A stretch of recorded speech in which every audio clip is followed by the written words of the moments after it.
رب العالمين، والصلاة والسلام على سيد الأنبياء والمرسلين محمد وعلى آله وصحبه أجمعين. أما بعد،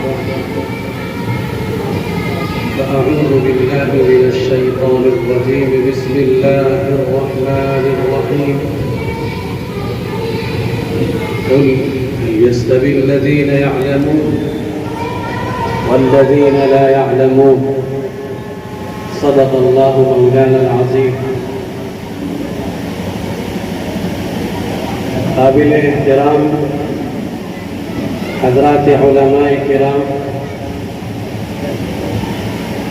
معزز مہمانان، پس پردہ عزیز طالبات اور مائیں و بہنیں، آپ حضرات کافی دیر سے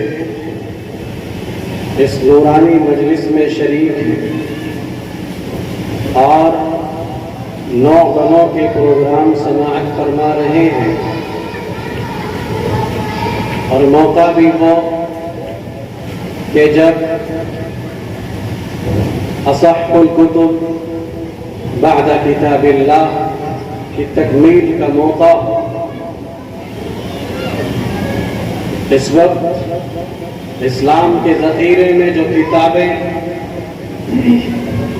ہمارے مکتبوں میں، ہماری لائبریریوں میں اور ہمارے امت کے نونہالوں کے سینوں میں، اکابر کے سینوں میں موجود ہیں، اور ان میں قرآن کریم کے بعد سب سے زیادہ معتبر اور مقبولیت والی، شرف و سمان والی کتاب بخاری شریف ہے۔ تو ہم اور آپ خوش نصیب ہیں، یہ ہماری سعادت کی بات ہے کہ رب کریم نے ہمیں اور آپ کو اس مبارک مجلس کا حصہ بنایا۔ یہ وہ کتاب مقدس ہے کہ جس کی تکمیل کے موقع پر دعاؤں کا معمول ہمارے اسلاف اور بزرگوں کا طریقہ رہا، اور دعاؤں کا قبول ہونا بہت سے واقعات سے ثابت ہے۔